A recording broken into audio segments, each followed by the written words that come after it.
Bismillahirrahmanirrahim. Assalamualaikum warahmatullahi wabarakatuh. Innal hamdalillah nahmaduhu wa nasta'inuhu wa nastaghfiruh wa na'udzu billahi min shururi anfusina wa sayyiati a'malina. May yahdihillahu fala mudilla lahu wa may yudlil fala hadiya lahu. Asyhadu an la ilaha illallah wahdahu la syarika lah wa asyhadu anna Muhammadan abduhu wa rasuluh. Ya ayyuhalladzina amanu taqullaha haqqa tuqatih wa la tamutunna illa wa antum muslimun. Ya ayyuhan nasu taqu rabbakumul ladzi khalaqakum min nafsin wahidah wa khalaqa minha zawjaha وبث منهما رجالا كثيرا ونساء واتقوا الله الذي تساءلون به والأرحام إن الله كان عليكم رقيبا يا أيها الذين آمنوا اتقوا الله وقولوا قولا سديدا يصلح لكم أعمالكم ويغفر لكم ذنوبكم ومن يطع الله ورسوله فقد فاز فوزا عظيما.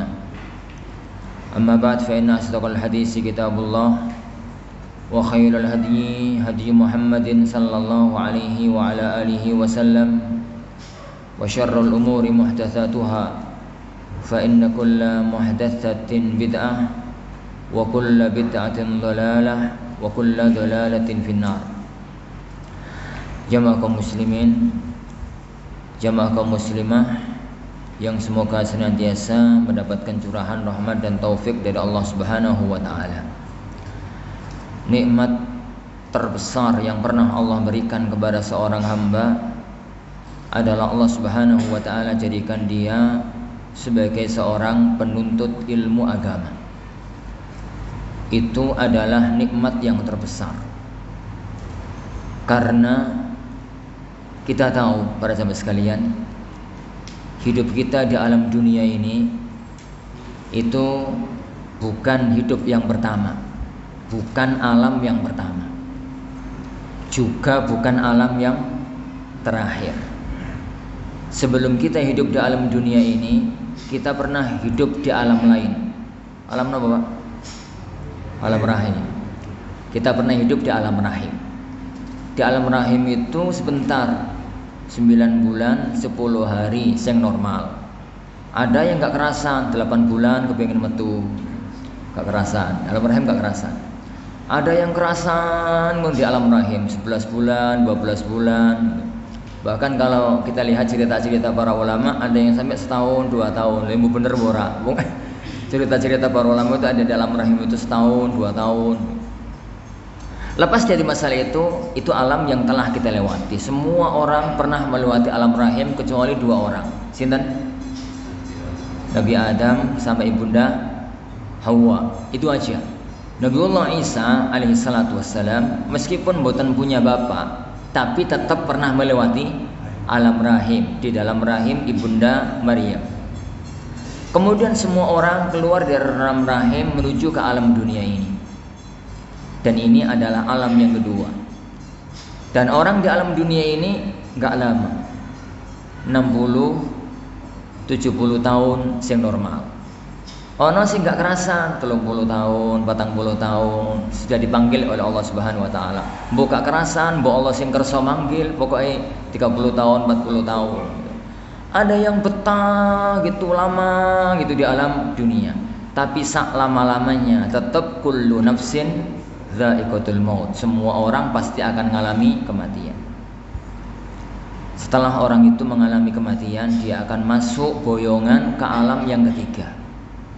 Alam itu namanya alam kubur, alam barzah. Alam kubur nih, boten kuburan. Nek kuburan itu alam dunia. Kuburan itu yang semeter kali 2 meter itu alam dunia. Tapi alam ketiga ini namanya alam barzah atau alam kubur, alam lain yang bukan di dunia ini. Itu kita nggak pernah tahu, tapi yang pasti sampai hari kiamat. sampai hari kiamat. Lah, setelah hari kiamat kita akan masuk ke dalam alam hakiki. Itulah alam yang sebenarnya. Di sanalah kampung halaman kita. Karena bapak dan ibu kita pertama kali ada tinggalnya di surga Allah Subhanahu wa taala.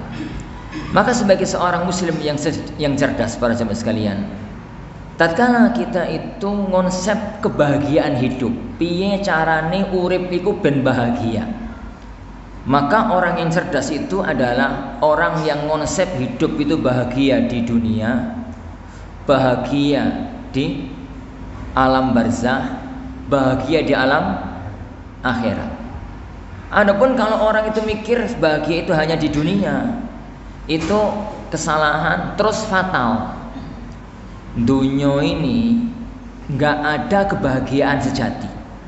Semua kenikmatan dunia berbalut kesusahan. Mangan iwak wonten erine. Mangan ayam ada balunge.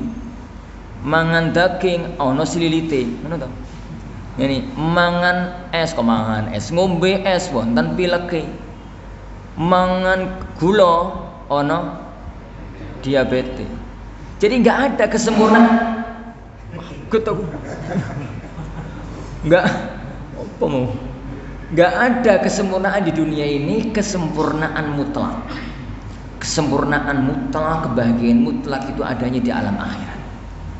Makanya Allah Subhanahu wa taala mengatakan faman zuhziha 'an dalam Ali Imran, faman zuhziha 'anil nar wa udkhilal jannah faqad faz wa mal hayatud dunya illa mata'ul ghurur.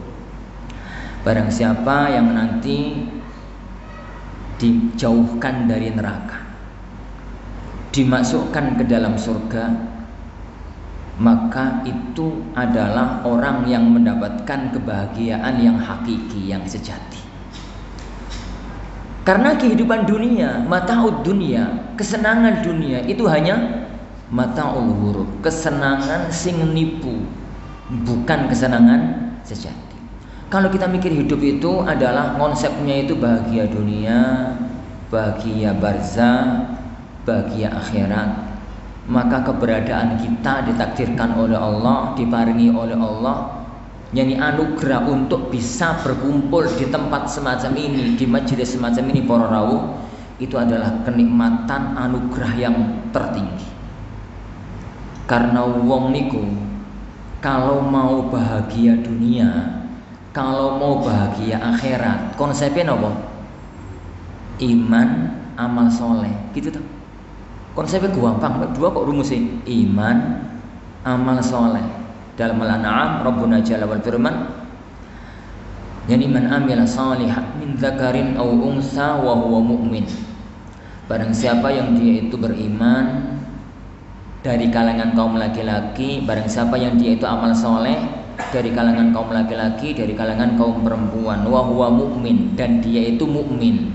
Amal soleh landasannya iman, imane berbuahkan amal soleh, laki-laki maupun perempuan. Maka janjinya Allah dua, falanuhyiyannahu hayatan thayyibah. Allah itu akan memberikan kepada dia kehidupan yang thayyibah dunia. Kehidupan yang thayyibah itu apa? Yang semua makna kebaikan itu tergabung dalam thayyibah.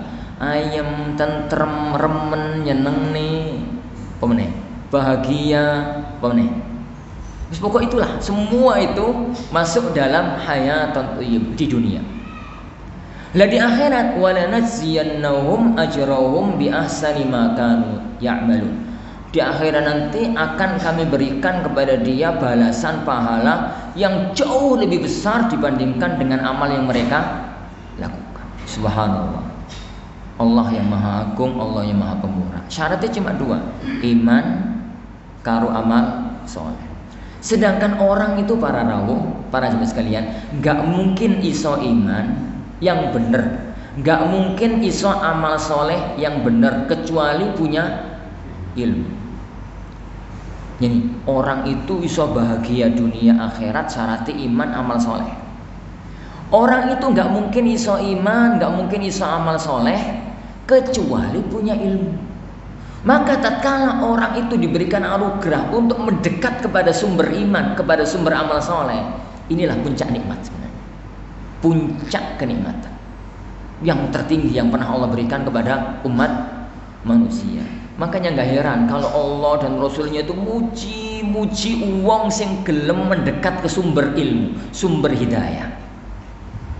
Sampai Rasulullah SAW mengatakan, man salaka tariqan yaltamisu fihi ilman sahalallahu bihi tariqan ilal jannah. Barang siapa yang melakukan usaha untuk menuntut ilmu agama, maka Allah akan mudahkan baginya jalan ke surga. Kenapa? Jalan ke surga itu rumusnya kan iman amal soleh. Sedangkan iman amal soleh rumusnya ilmu. Makanya Rasulullah SAW mengatakan, may yuridillahu bihi khairan yufaqihu fiddin. Barang siapa yang diinginkan oleh Allah untuk menjadi orang yang baik, mendapatkan kebaikan, maka Allah Subhanahu wa taala itu akan memahamkan dia dalam masalah agamanya.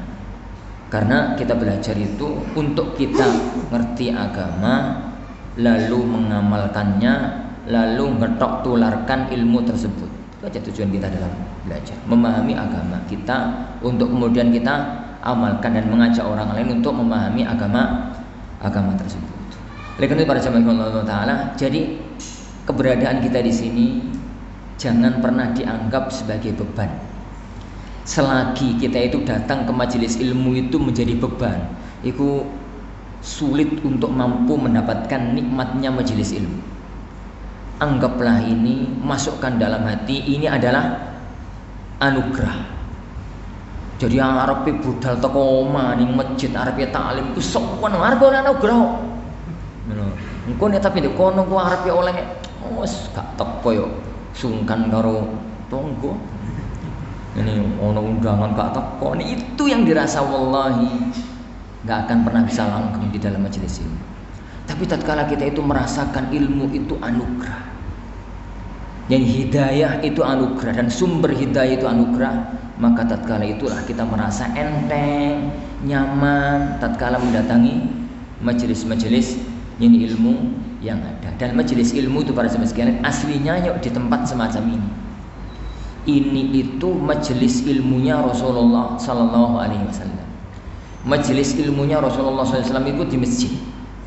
Dan ini menuntut ilmu level tertinggi itu di masjid. Kalau menuntut ilmu di tempat yang lain tuh di bawahnya dikit. Kalau masih offline itu mending, tapi kalau sudah online di bawahnya nih. Tapi mending cuma nggak belajar. Mending cuma nggak belajar. Jadi aslinya nuntut ilmu itu di masjid. Makanya Rasulullah SAW kan mengatakan, majtama'a qaumun fi baitin min buyutillah yatluna kitaballah wa yatadarasunahu fima bainahum. Tidaklah sebuah kaum itu kumpul-kumpul di rumah Allah. Kaum itu laki-laki maupun perempuan, tua, dewasa, anak kecil, gitu ya. Kumpulnya di mana? Di rumah Allah. Sebuah kaum itu kumpul-kumpul di rumah Allah. Kumpul-kumpul di rumah Allah mboten rasan-rasan, ya gak guyonan, ya gak apa-apa. Mereka itu yatluna kitaballah, untuk membaca kitabullah. Wa yatadarasunahu bainahum, dan mempelajari maknanya. Jadi membaca kitabullah dan mempelajari maknanya. Apa itu? Ya majelis taklim, majelis ilmu. Maka Allah mengatakan kata Rasulullah SAW, pasti Allah akan menurunkan kepada mereka itu sakinah, ketenangan batin. Wa ghasyiyatuhumur rahmah, mereka itu akan dinaungi oleh kasih sayang dari Allah Subhanahu wa taala. Wa haffathumul malaika, dan akan dilindungi, dinaungi, diayomi oleh para malaikat, dan akan zakarahumullahu fi man inta, disebut-sebut nama mereka oleh Allah di alam para malaikatnya, di alam para malaikatnya. Ini ya kawan, keutamaan ilmu di level ini itu kalau belajarnya di masjid. Karena syaratnya Rasulullah tadi itu ngumpul-ngumpul di rumah Allah. Loh Ustaz, ning ngono belajar di omah piye? Mulia agung banget. Tapi di bawahnya dikit. Di bawahnya dikit. Mendapatkan semua keutamaan menuntut ilmu, tapi bukan hadis yang ini. Di bawahnya dikit. Online Ustaz, online juga mulia bagus, tapi di bawahnya lagi. Karena keberkahan ilmu di online itu ora patek tenanan. Lebih ya ustadz mau wonten teng ngajar lho di TV sing ngringnya karo ngopi. Mak karo ngopi ngono. Jak karo golenen karo anake. Ngene. Terus tinggal turu. Keturut. Tinggal turu. Wis ngono ustadz ora tenanan. Anak itu paling ngantukan kalau ngajar di TV. Makanya jenengan lihat TV Al-Furqan terus anak ngantuk, ojo seneni. Memang ngantuk anak kan di TV. Lah piye gono kancane? Kon ngomong dhewe sama operator tinggal mulai. Operator ditinggal ya wis apa lagi. Tapi mending daripada enggak belajar. Jadi mending daripada enggak belajar. Makanya Pak, jadi alat-alat modern itu adalah pendukung bukan pengganti. Ulangi, pendukung bukan pengganti. Pendukung. Ini arep taklim jam 12 bengi ngono kan ya ora mungkin to secara gelem lah. Tapi ini nyetel YouTube apa 12 bengi kok gelem Ustaz kan rekaman. Nah, rekaman. Jadi kalau mau taklim sebelum subuh misalnya setelah sholat malam masih jam 3, jam setengah 4 mau maca Quran kok sariawan ngono. Kepengin taklim. Ya Ustaz mau nih di TV. Tapi nek kongkon ngajar ya ora gelem jam setengah 3 kon ngajar. Dan semacam itu pendukung, tapi jangan sampai menjadikan kajian-kajian online itu pengganti kajian aslinya di masjid-masjid Allah Subhanahu wa taala. Kenapa para jamaah sekalian? Ilmu itu mboten kathah. Ilmu itu berkah. Ilmu itu enggak banyaknya. Ilmu itu barokah. Nek dipikir-pikir para rawuh, nggih. Sabenarnya mestine ilmune orang zaman sekarang itu lebih banyak dibandingkan ilmunya orang pada zaman dahulu. Tapi kenapa kok faktanya beda? Ilmunya orang pada zaman dahulu itu subhanallah dole ilmu terrepot amit-amit. Lah, pripun wong sebelum ada speaker ini? Sebelum ada speaker ini, Imam Ahmad niku majelis ilmu ini niku kalau beliau ngaji rutin itu sekitar 4.000 5.000 orang. Kajian rutin lagi mboten tabligh kabar. Tabligh kabar ngono ku pantes, ini kajian rutin kan koyo ngene iki. Kajian rutin. Jadi 4.000 5.000 orang. Kajian rutin beliau kajian hadis. Terus belum ada mic. Belum ada speaker. Kira-kira nek kula mateni terus kula ngomong bengok-bengok. Ngono ku yang dengar pengajian saya berapa orang? Masjid nampung 5.000. Terus saya ngaji tanpa speaker. Para jemaah yang dimuliakan oleh Allah. Ngono kira-kira sing krungu pinten? Ada 1.000? 500 mungkin. Itu pun mbok krungu ora. Mbok krungu. Makanya caranya agar pengajian itu kedengaran oleh banyak orang. Padahal nggak ada speaker. Bagaimana cara menuntut ilmu pada zaman dahulu? Ilmu pada zaman dulu itu, anak ngaji di sini nih. Suara saya paling ujung terdengar sampai mana? Sampai sana, tembok sana. Sampai tembok sana. Di sana itu ada orang berdiri, di sana ada orang berdiri, di sana ada orang berdiri. Yang suaranya banter-banter. Saya mengatakan haddatsana Abdullah, menceritakan kepadaku Abdullah. Kan gitu tuh pengajian zaman dulu itu pakai riwayat. Diam saya. Yang sini-sini nyadat. Yang orang-orang di sana bauan terus ngomong haddatsana Abdullah, ben yang ini krungu. Krungu speaker, Pak. Belum ada speaker. Lah aku ngenteni wong ngomong haddatsana Abdullah kono aku leren. Menang. Sambil zikir, sambil opo. Setelah sampai di belakang mengisyaratkan ke sini. 1 menit kemudian berarti sudah waktunya saya bicara lagi. Qala haddatsana Utsman. Kulo di mana? Jadi saat jam itu paling dapat 1 hadis 2 hadis. Wis ngono tanpa syarah lagi. Lah piye carane nyarah? Piye carane nerangne? Lho kan gak iso. Itu cara menuntut ilmu di zaman dahulu. Tapi kenapa ilmunya itu berkah-berkah, tinggi-tinggi, mulia-mulia? Itu keberkahan ilmu. Keberkahan ilmu. Makanya ilmu itu dicari di tempatnya. Dicari di tempatnya, kalau memang nggak memungkinkan baru di bawahnya dan semacam itu. Ini kenikmatan agung yang Allah Subhanahu wa taala berikan kepada kita. Kemudian para jamaah sekalian, Ana kemarin ngomong sama Pak Edi, pun tiba jenengan yang hubungi anak kemarin ini kan. Masya Allah. Kalau bisa para sahabat sekalian di lingkungan sekitar nih ngaji ini bukan insya Allah buatan kemana-mana toh. Ngaji rutin loh ya, buatan tabel kabar. Kalau tabel kabar sini budal ke Al-Furqan, Al-Furqan sini itu mah 2 tahun sekali, setahun sekali. Kaji rutin maksudnya itu, kajian rutin harian. Ini kajian rutin itu harian. Kalau kajian rutin harian itu kalau bisa menggabungkan antara 3 kekuatan ilmu. Wonten kajian akidah, ada kajian fikih, ada kajian akhlak, adab dan tazkiyatun nufus. Itu gabung jadi satu. Maksudnya, yo nggak harus satu masjid. Di sini lingkungan masjid sini yang tempat ngaji di mana aja? Sini di beberapa masjid sekitar sini, di Mekah nih, bukan sekitar sini. Itu kalau bisa ya dalam 1 pekan atau dalam 1 bulan itu ono akidahe, ono apa? Fikih, ada akhlak, adab, tazkiyatun nufus, sehingga ilmu itu imbang. Akidah dan manhaj kokoh, fikih, ibadah, muamalah bener, akhlak, adab dan pensucian hati mapan. Itu digabung ini jadi satu. Bisa ngajinya itu ada kajian akidah, ada kajian ada kajian fikih gitu ya, ada kajian adab, akhlak, terus tazkiyatun an-nufus. Atau bisa dilakukan dengan 2 cara atau dengan cara lain. Ngajinya itu tafsir atau hadis atau sirah. Karena tafsir itu mencakup akidah, fikih, akhlak, meskipun tidak urut. Hadis ingatan mencakup akidah, fikih, akhlak, meskipun tidak urut.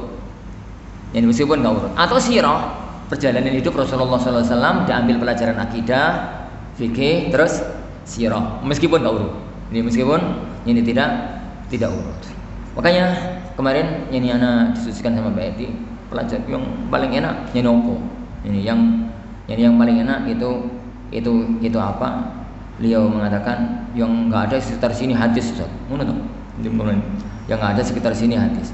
Ya wis kalau hadis maka urut-urutan belajar hadis itu kan Arba'in Nawawi, di atasnya lagi Umdatul Ahkam, di atasnya lagi Bulughul Maram, di atasnya lagi Sahih Bukhari. Terus nyanyi ke atas. Umdatul Ahkam sama Bulughul Maram ini enggak usah, karena ini hadis tapi kaitannya fikih. Nanti ngajinya jadi ngaji fikih. Ngaji ini nanti jadi pelajaran fikih. Kalau tanya loh, kalau hadis sudah pernah ada Arba'in Nawawi, kalau belum ada kita mulai aja dari Arba'in Nawawi insyaallah subhanahu wa ta'ala. Jadi insyaallah subhanahu wa ta'ala. Mudah-mudahan jadi majelis kita diberkahi oleh Allah subhanahu wa ta'ala. Para jamaah yang dimuliakan oleh Allah subhanahu wa ta'ala, Al-Imam Nawawi itu salah satu di antara keajaiban ulama. Beliau itu meninggal dunia dalam kondisi masih bujang. Beliau itu termasuk ulama-ulama yang meninggal dunia belum sempat nikah. Umure ya belum, nggak terlalu banyak. Beliau meninggal dunia belum sampai umur 50 tahun meninggal dunia. Tapi kalau kita memandang kitabnya adalah sebuah keajaiban. Dan salah satu di antara keajaibannya Imam Nawawi rahimahullah ta'ala, beliau itu diterima di semua kalangan, lintas negara, lintas partai, lintas organisasi, lintas gendera, lintas manhaj. Semua orang menerima Imam Nawawi rahimahullah ta'ala. Kitab Arba'in Nawawi yang ada di hadapan kita ini, kitab Riyadhus Shalihin, juga karya tulis Imam An-Nawawi rahimahullah taala, tidak ada pesantren di dunia ini, apapun pesantren itu mesti ngajarkan kitab itu. Dan itu tidak didapatkan di ulama-ulama yang lainnya. Sebabnya apa para jamaah sekalian? Sebabnya insya Allah karena keikhlasan beliau. Keikhlasan beliau, kita nggak tahu ya hati orang, tapi itu menunjukkan keikhlasan beliau. Insya Allah subhanahu wa ta'ala di dalam belajar nih, di dalam menyampaikan ilmu. Sampai orang sekelas Imam Zahabi rahimahullahu ta'ala, beliau itu heran dengan Imam Nawawi. Beliau itu mengatakan, ya laitani a'lamu ma bainaka wa bainallah ya imam, hatta ja'alallahu lakal qabula fil ard. Duh, seandainya aku tahu apa yang kau amalkan antara engkau dengan Allah Subhanahu wa taala wahai imam, sampai Allah menjadikan engkau itu diterima oleh semua manusia di muka bumi. Apa yang antara engkau dengan Allah, apa yang kau amalkan tatkala engkau sendirian. Karena orang itu bisa beramal tatkala di depan orang banyak, iku pinter, wae wong iso. Meninggalkan maksiat tatkala di tengah ramai, itu semua orang iso. Sing gak iso, kebangetan nih. Melakukan amal soleh di depan orang banyak, semua orang bisa. Ini gak iso, kebangetan. Dan zaman saiki wong kebangetan ngono kuwi akeh. Wis di tengah halayak umum lho maksiat. Iku wis kebangetan. Tapi ngono kuwi akeh saiki. Ini di tengah halayak umum tuh gak gelem melakukan kebaikan. Ngono kuwi akeh saiki. Tapi patokan di hadapan Allah itu bukan itu. Yang menjadi standar nilai kita di hadapan Allah Subhanahu wa taala adalah taatul khalawat, ketaatan tatkala kita sendiri di hadapan Allah Subhanahu wa taala. Yang menjadi standar kita di hadapan Allah Subhanahu wa taala adalah meninggalkan maksiat tatkala kita sendirian. Hanya Allah yang tahu. Karena itu titik puncak amal soleh. Insyaallah nanti kita bahas dalam Arba'in Nawawi. Tingkatan amal soleh itu kan Islam, iman, terus ihsan. Islam itu pokoknya amal zahir, ketok di hadapan wong iku muslim, pokoknya ketok salat muslim. Ketok poso muslim. Dorongannya apa? Gak jelas. Muslim. Kalau dorongannya iman kepada Allah, dialah iman. Tapi kalau sudah merasa diawasi oleh Allah dimanapun, kapanpun, sendirian, orang banyak, itulah titik puncak keimanan tertinggi, dan itu yang akan menjadikan kita mulia dan tidak di hadapan Allah Subhanahu wa taala. Jadi kita mulia dan tidak di hadapan Allah Subhanahu wa taala. Nah, para rawah yang dimuliakan Allah Subhanahu wa taala, kitab Arba'in Nawawi yang Allah Subhanahu wa taala kita pelajari. Bagi jenengan yang belum pernah mempelajarinya, maka alhamdulillah kita mempelajarinya. Bagi jenengan yang sudah pernah mempelajarinya, maka ini adalah murajaah.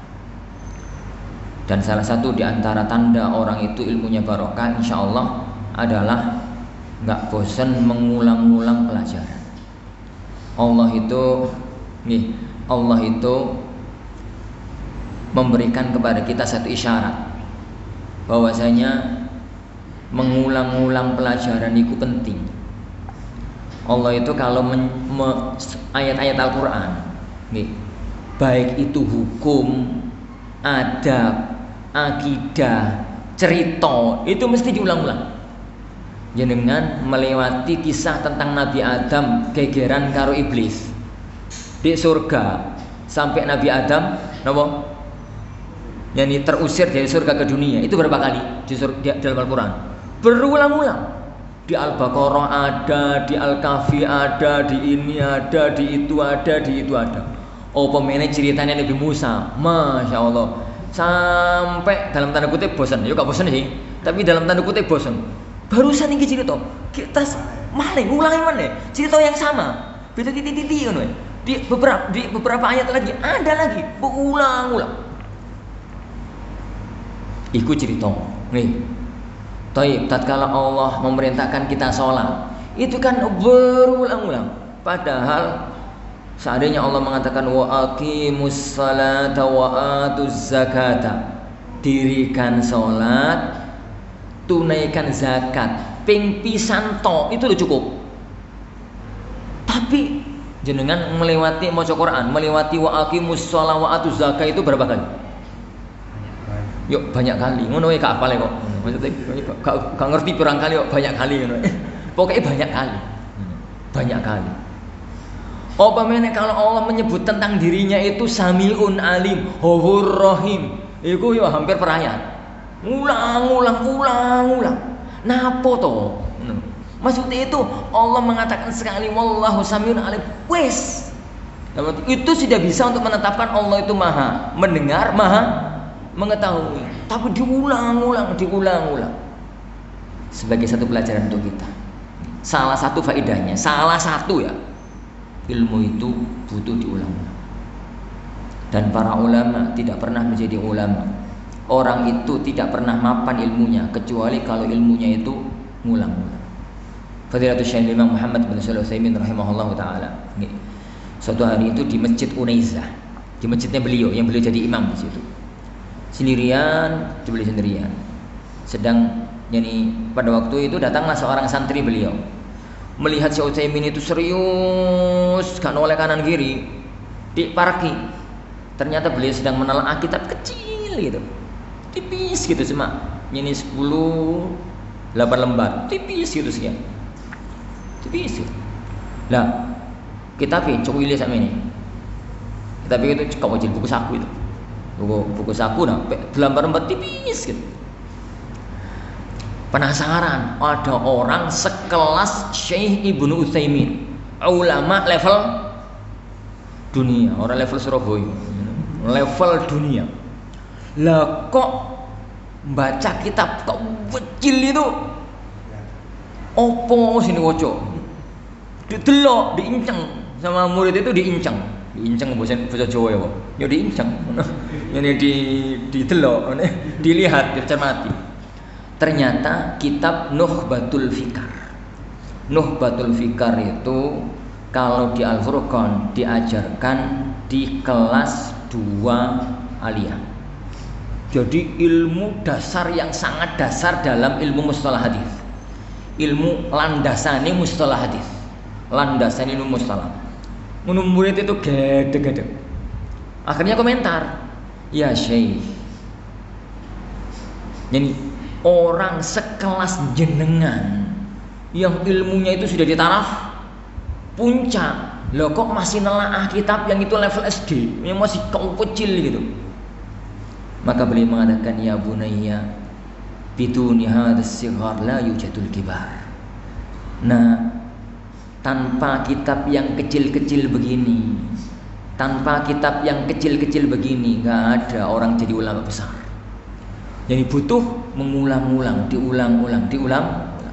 Maka jenengan yang sudah pernah belajar Arabian wis khatam, maka ini jadi murajaah, jadi pelajaran insyaallah subhanahu wa ta'ala. Karena ilmu itu semakin kita pelajari, semakin kita ulang-ulang, maka ilmu itu akan semakin mantap. Kenapa orang itu kok nggak ada yang lupa Al-Fatihah, tapi ini lupa Al-Baqarah kok wakeh? Kenapa orang itu kok nggak ada yang lupa Al-Fatihah, tapi ini lupa amma yatasaalun kok ono? Tahu ngapal lo, harus tahu apal, tapi saya lali. Kenapa? Karena Al-Fatihah diulang-ulang sehingga nggak lupa. Kenapa fikih sholat itu kok lebih mancep dibandingkan fikih haji? Yo tahu belajar saya fikih haji tapi saya lali. Tapi kenapa kok fikih sholat itu nggak lali? Yo karena prakteknya bendino, diamalkan setiap hari. Adapun fikih haji ini seumur pisan atau yang wallahu alam. Jadi yang kedua ya kawan, kitab Arba'in Nawawi itu adalah 40 hadis pondasi dasar keislaman. Para ulama itu banyak kitab dengan judul Arba'in itu banyak sekali. Mengumpulkan 40 hadis dalam satu kitab itu sangat banyak. Ada 40 hadis tentang akidah, ada 40 hadis tentang anak, 40 hadis tentang akhlak, 40 hadis tentang ini. Lalu Nawawi ini 40 hadis tentang pondasi dasar keislaman, pondasi keislaman. dalam masalah akidah yuk pondasi ini, dalam masalah ibadah yuk pondasi ini, dalam masalah akhlak yuk pondasi ini, dalam masalah hati yuk pondasi ini. Semua hadis-hadis dasar keislaman itu diusahakan oleh Imam Nawawi rahimahullah taala digabungkan dalam hadis yang atau dalam kitab yang berbarokah ini. 1 abad atau 2 abad setelahnya, Al-Imam Ibn Rajab Al-Hambali rahimahullah memandang ada beberapa hadis yang juga pondasi dasar keislaman yang belum dimasukkan oleh beliau dalam kitab ini. Akhirnya beliau tambahi menjadi 50. Tapi yang penting, salah satu di antara keagungan kitab Arba'in Nawawi rahimahullah taala adalah bahwasanya beliau menjadikan kitab ini adalah mengumpulkan 40 hadis pondasi dasar keislaman. Ini pondasi dasar keislaman, sehingga kita berharap tatkala kita mempelajarinya baik sebagai pemula maupun untuk memurojaah, maka kita mengharap kepada Allah Subhanahu wa taala semoga Allah memberikan kita pemahaman terhadap landasan-landasan dasar keislaman kita. Wallahu alam bissawab. Nah, para jamaah yang dimuliakan Allah Subhanahu wa taala, sampai jam ini Pak. Batu zuhur lagi.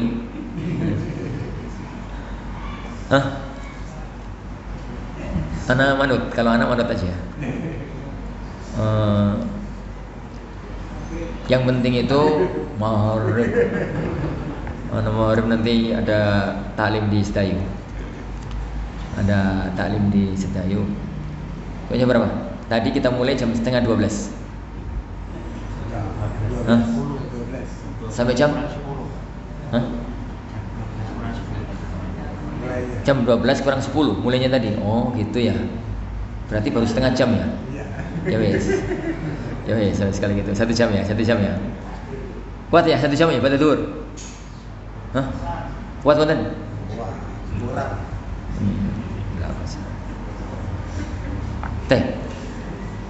Adukan kita insya Allah taklimnya 1 jam. Terus tanya jawab. Kalau ada tanya jawab kita diskusikan. Kalau nggak ada ya wis. Tapi para jamaah yang dimuliakan Allah Subhanahu wa taala, jam 12 kurang 10, jam 12 kurang 1/4, berarti nanti kita berhenti jam 1 kurang 1/4. Insyaallah. Kita baca hadis yang pertama. Kita baca hadis yang pertama. Taklim itu para jamaah sekalian kalau bisa menggunakan semakin banyak indera. Orang majelis ilmu itu kalau semakin banyak indera yang dipakai, insya Allah ilmu itu semakin mapan. Maksudnya apa? Ono wong iku taklim itu menggunakan indera 1, ngaji nguping. Ya koyo jenengan ngaji nguping. Ngaji nguping itu ngeringekno. Itu alhamdulillah. Tapi cuma pakai 1 indera. Yang kedua pakai 2 indera. Ngaji nguping karo nyekel kitab. Itu pakai 2 indera. Jadi kitab dipegang, dilihat gitu. Terus karo ngeringekno, itu pakai 2 indera. Yang paling bagus itu pakai 3 indera. Ini karo tangani, karo nulis. Mbu sini tulis apa? Tulis. Baik, yang paling bagus lagi pakai 4 indera. Indera itu indera batin, indera hati. Jadi jasadnya di sini, pikiran di sini. Nih pikirannya sudah ngelantur, itu embu.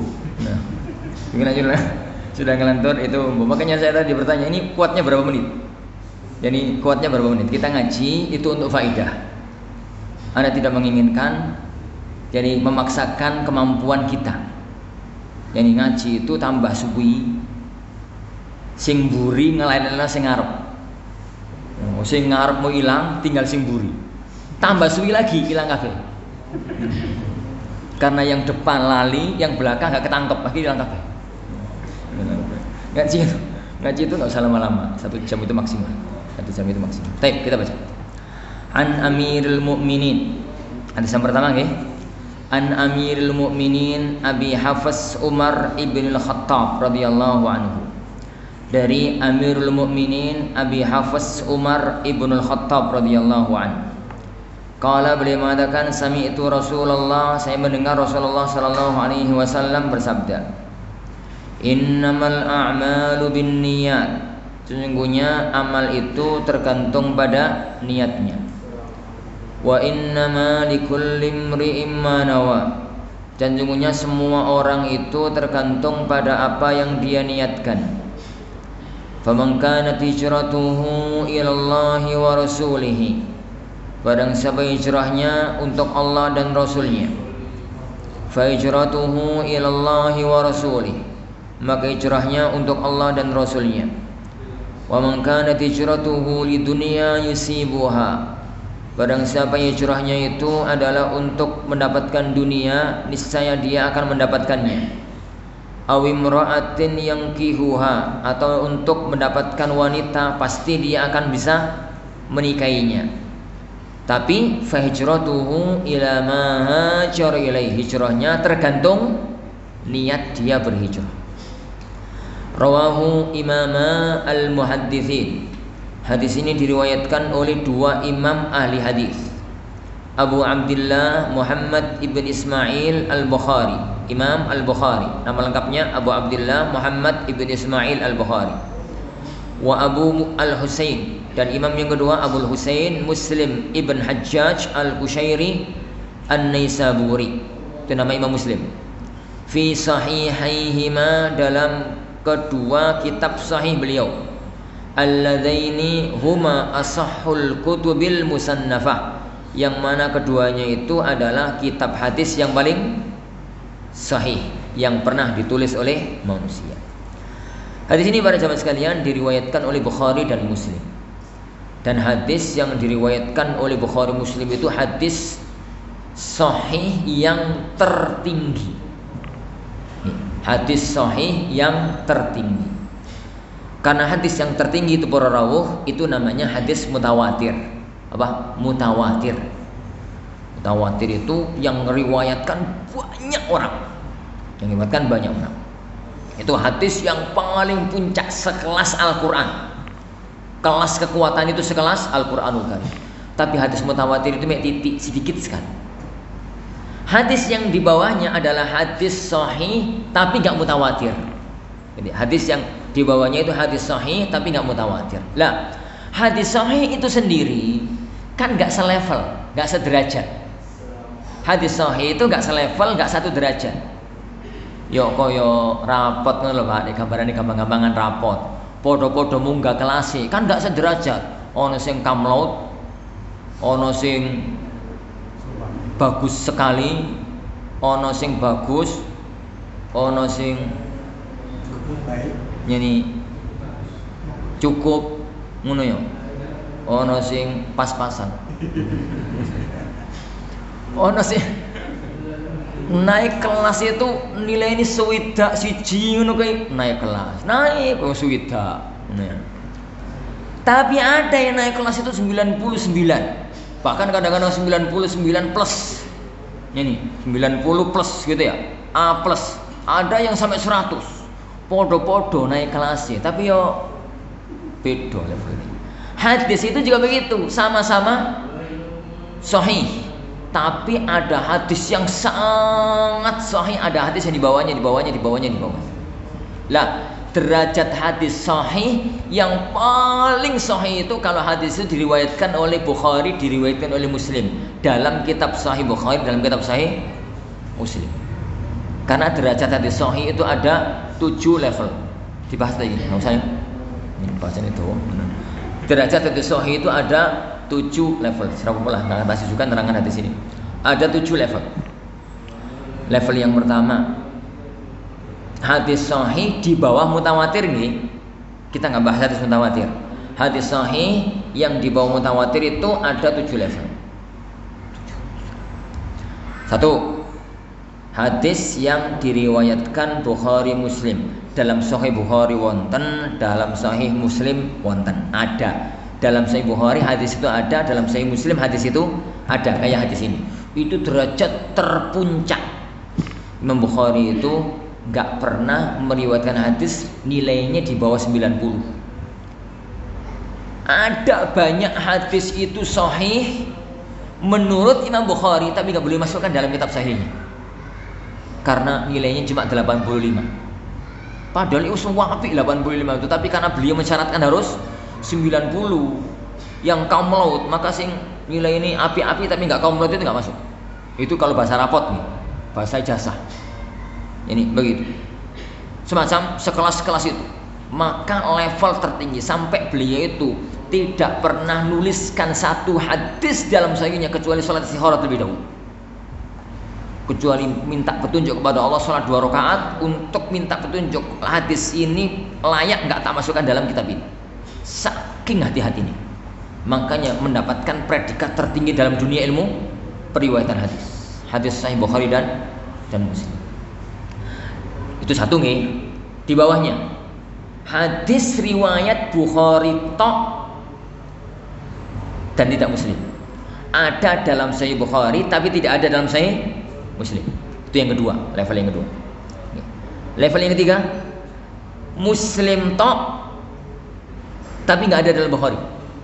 Muslim tok nggak ada dalam rawahu Muslim, gitu. Tapi nggak ada dalam sahih Bukhari. Itu hadis sahih level 3. Level 3. Yang keempat, hadis itu tidak ada dalam sahih Bukhari, tidak ada dalam sahih Muslim. Tidak ada dalam sahih Bukhari, tidak ada dalam sahih Muslim, tapi memenuhi persyaratan Bukhari Muslim. Memenuhi persyaratan Bukhari Muslim ini repot nerangkan ini, tapi bahasa rapot nih. Aku sering nerangkan ini pakai bahasa rapot. Ini bahasa rapot itu gini. Bahasa rapot itu gini. Jadi bahasa kasarani. Ini bahasa kasarani. Ana itu mau mengumpulkan orang untuk saya ajak, misalkan untuk acara ngumpul-ngumpul mangan bareng.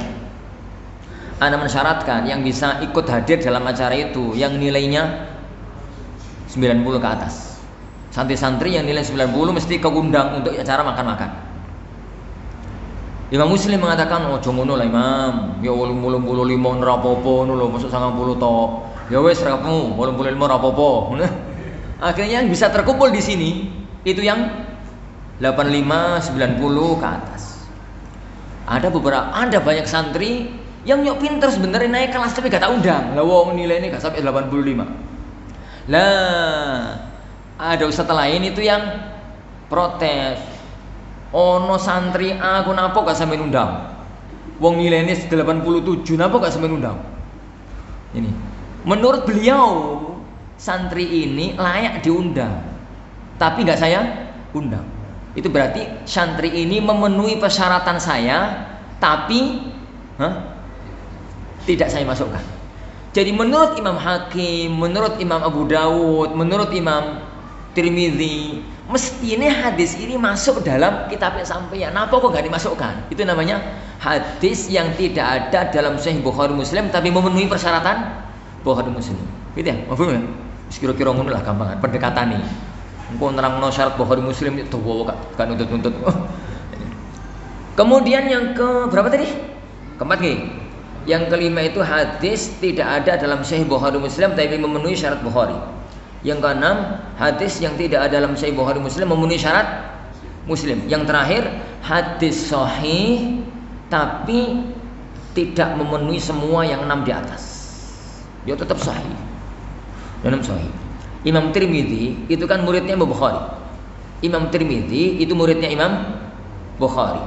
Beliau itu sering mengatakan dalam kitabnya Sunan Tirmidzi, qala Abu Abdillah al-hadisus sahih.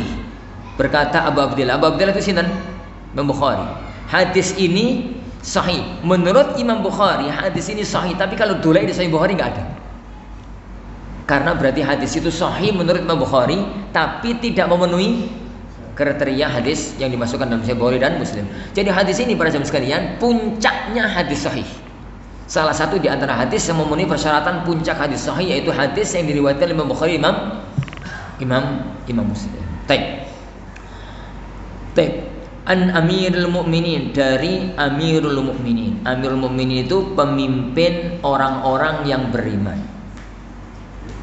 pemimpin orang-orang yang beriman. Siapa orang yang pertama kali bergelar Amirul Mukminin? Umar atau Abu Bakar? Tatkala Rasulullah SAW hidup, beliau itu mengambil dua posisi, mengambil dua jabatan. Satu jabatan tertinggi agama, satu jabatan tertinggi dunia. Jabatan tertinggi agama, beliau seorang nabi, dan itu nggak bisa diwarisi. Kan la nabi ya ba'di, tidak ada nabi setelah. Yang kedua, jabatan tertinggi dunia yang ngurusi urusan negeri kaum muslimin. Lah, jabatan ini bisa diwarisi, diganti oleh generasi berikutnya. Ngerti?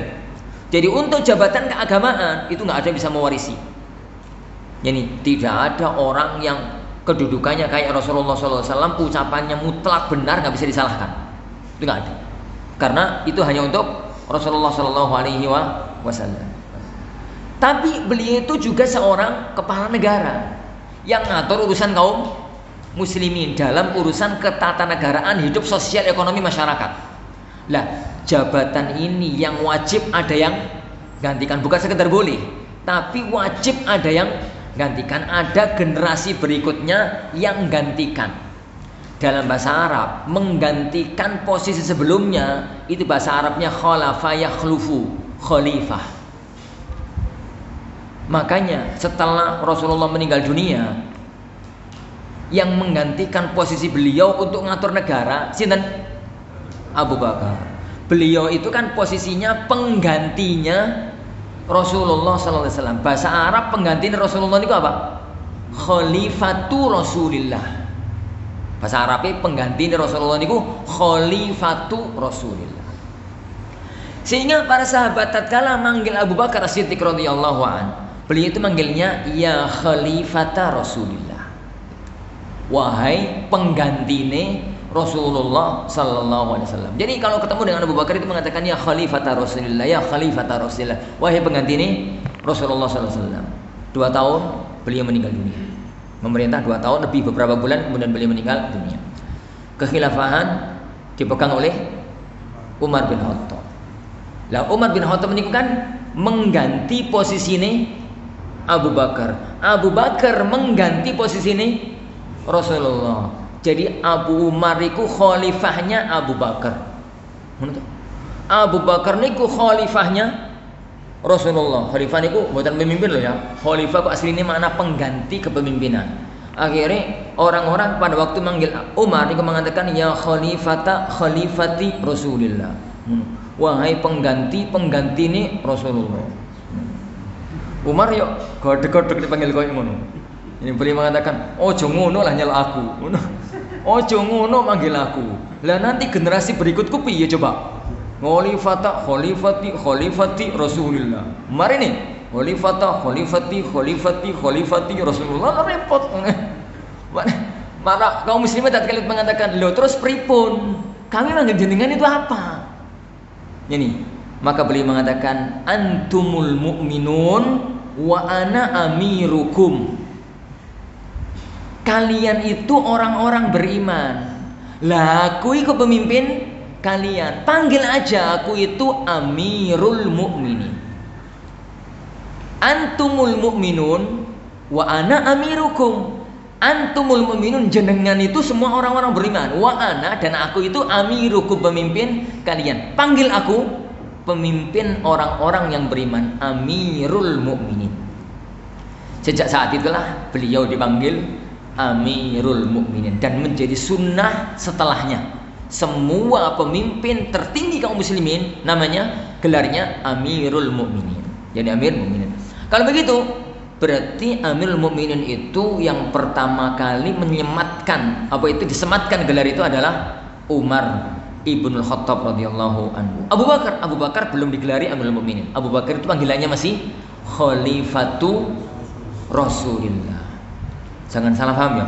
Khalifah kan pemimpin, Ustaz. Khalifatu Rasulillah, pemimpinnya Rasulullah. Mboten. Ini khalifah niku mboten pemimpin. Khalifah iku pengganti. pengganti setelahnya, pengganti kepemimpinannya Rasulullah Sallallahu Alaihi Wasallam. Karena mengganti pemimpin setelahnya, maka lafadz mengganti itu hilang dari karek pemimpin itu. Jadi akhirnya, jadi pemimpin akhirnya kondang di negeri kita khalifah artinya pemimpin. Padahal sininya itu artinya adalah pengganti kepemimpinan sebelumnya, pengganti kepemimpinan ini sebelumnya. Berarti an Amirul Mukminin, dari Amirul Mukminin Abu Hafs itu namanya kunyah. Kunyah itu ya kunyah. Jadi Umar ibn al-Khattab radhiyallahu anhu. Wong Arab niku para rawuh beda dengan negeri kita. Negeri kita itu kalau napa nggih manggil orang iku pakai gelar sebutan. Rodok tua didik ngono kok Mas, Kak. Rodok enom didik ngono kok Dik, padahal ya ora apa-apa nih, Dik. Ya rodok tua meneh balik. Rodok tua meneh Pak D. Tua menen Mbak. Lah nek ono nyene rodok enom iku Dik. Rodok enom malih Le. Itu nek wong Indonesia. Wong Arab kan enggak punya panggilan itu. Wong Arab itu enggak punya panggilan itu. Jenengan interaksi dengan mereka. Ya karo sapa panggil? Jenengi. Rasulullah niku kalau manggil Abu Bakar sinten? Abu Bakar kan mentuani toh. Umar niku mentuani. Tapi Rasulullah manggil Abu Bakar ini pripun? Wahai Abu Bakar. Ya Abu Bakar. Ngono ta dalam hadis satu niku. Manggil Umar. Ya Umar, coba sampean praktekno iki gini. Manggil mentua ono panggil jenengi. Wah, anak sampean jalon neh. Ada sampean ku jalon neh. Manggil mentua kok panggil ngono. Tapi orang Arab itu begitu. Nah, bagaimana membedakan antara manggil orang dengan panggilan kehormatan dengan manggil orang yang selevel? Kalau manggil orang selevel itu manggil nama. Tapi kalau manggil orang yang dihormati itu manggil pakai kunyah. Kunyah, bukan kunyah ya. Kunyah. Ini kunyah. Kunyah itu ngeten. Kula niku nama kula Ahmad Safiq. Ngoten nggih. Anak saya yang pertama namanya Yusuf. Maka saya dikunyai namanya Abu Yusuf. Ngoten ta? Abu Yusuf. Abu Yusuf itu kunyah saya. Kunyah. Ngoten. Nama saya sendiri Ahmad Safiq. Lah, kalau di negeri Arab, ini ada orang itu manggil sesama teman, itu manggil nama. Tapi ini manggil orang yang lebih tua umurnya, manggil orang yang dihormati karena jabatannya Pak Lurah, rompo jabatannya Pak RT, opo-opo yang dihormati itu manggilnya pakai kunyah. Ya Aba Fulan, ya Aba Fulan. Wong Arab niku nek kabeh dipanggil ya Aba Fulan ku sopan, mesti merasa ini dihormati. Tapi nek manggil ya Fulan sesama gitu, ini maka itu ya biasa, ya biasa. Makanya kunyah itu selalu disebut-sebut. Jadi beliau itu kunyahnya Abu Hafs. Ini makanya Rasulullah SAW itu kan mengatakan, tasammu bismi wala taqtanu bi kunyati. Nek sampeyan itu niru namaku monggo. Tapi nek niru kunyahku ojo. Nek sampeyan itu bernama Muhammad, anak dikasih nama Muhammad, adik dikasih nama Muhammad, monggo.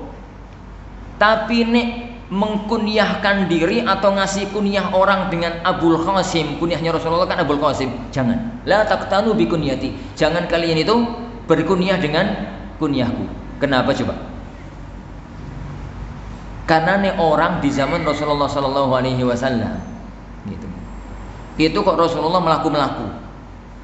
Terus orang bongok-bongok toko ya Muhammad, ngono gitu. Itu Rasulullah nggak bakal noleh. Karena beliau yakin nggak manggil beliau. Mosok manggil Nabi ini Muhammad, nggak mungkin.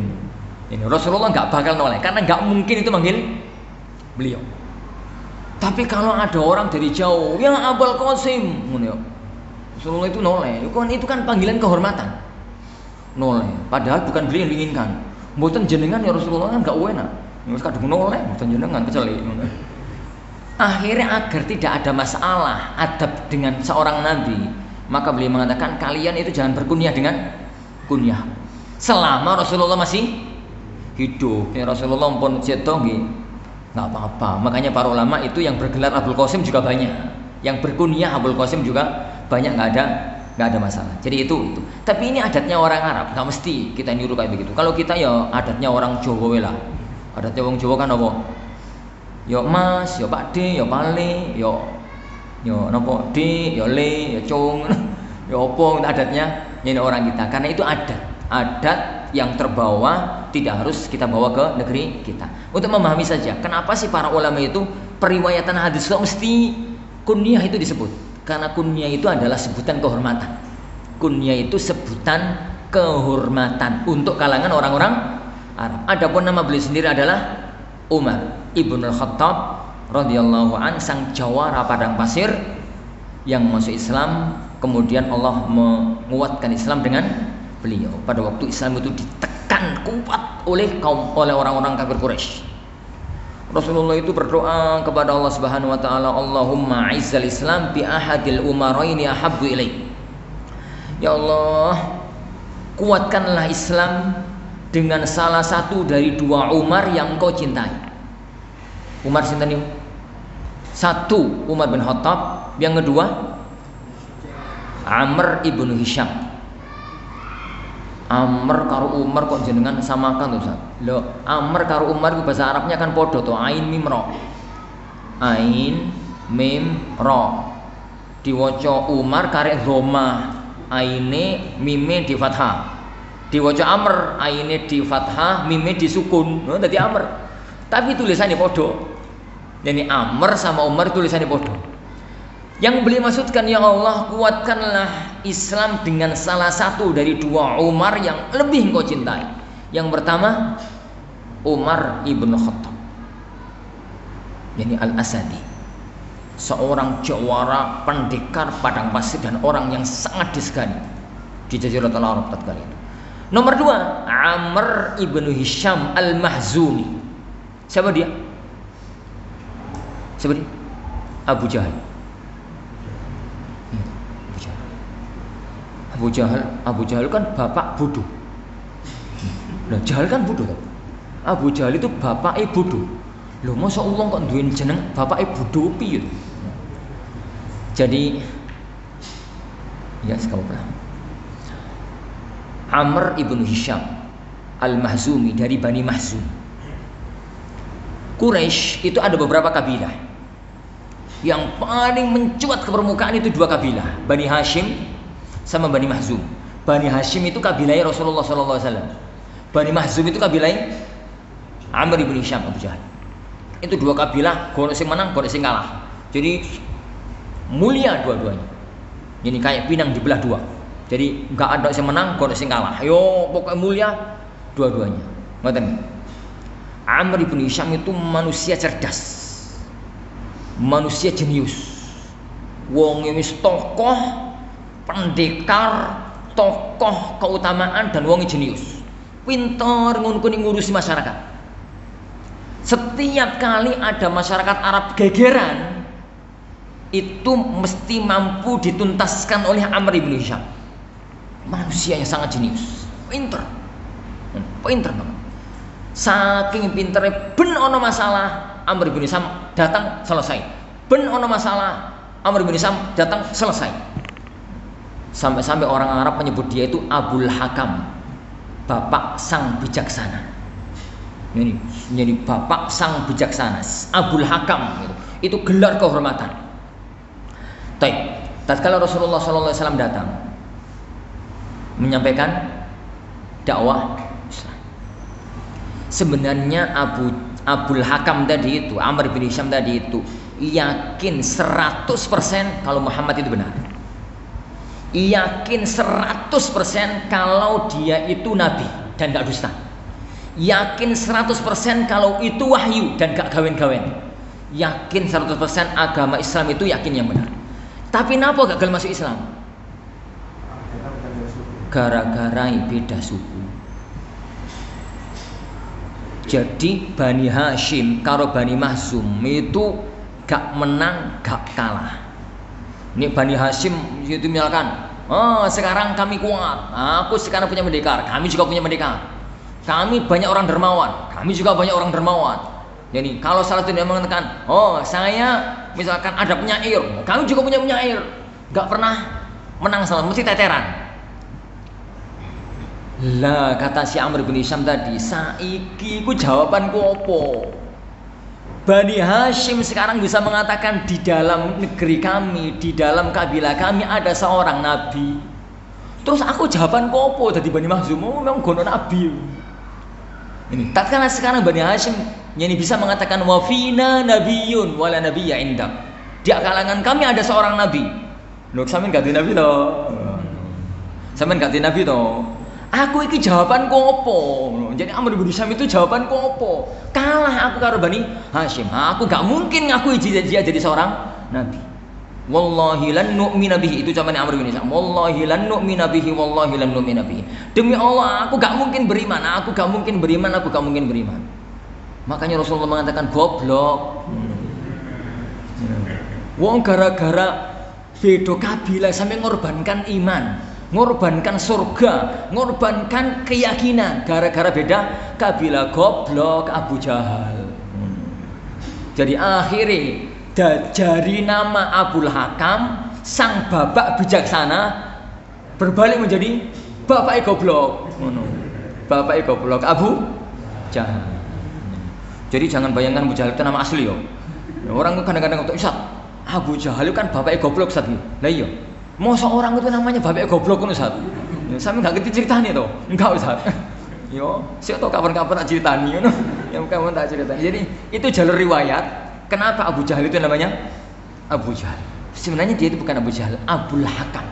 Ini Abu Al-Hakam. Dan itu adalah jadi siapa tadi? Umar Ibnu Khattab radhiyallahu anhu. Wallahu a'lam, insyaallah sampai sini para ikhwah. Enggak jadi masuk hadisnya. Masuk hadisnya. Masuk hadisnya bulan depan insyaallah. Bulan depan insyaallah. Bismillah subhanahu wa taala. Mudah-mudahan enggak ada udzur. Mudah-mudahan enggak ada udzur. Insyaallah ada masalah ikhwan sampai sini?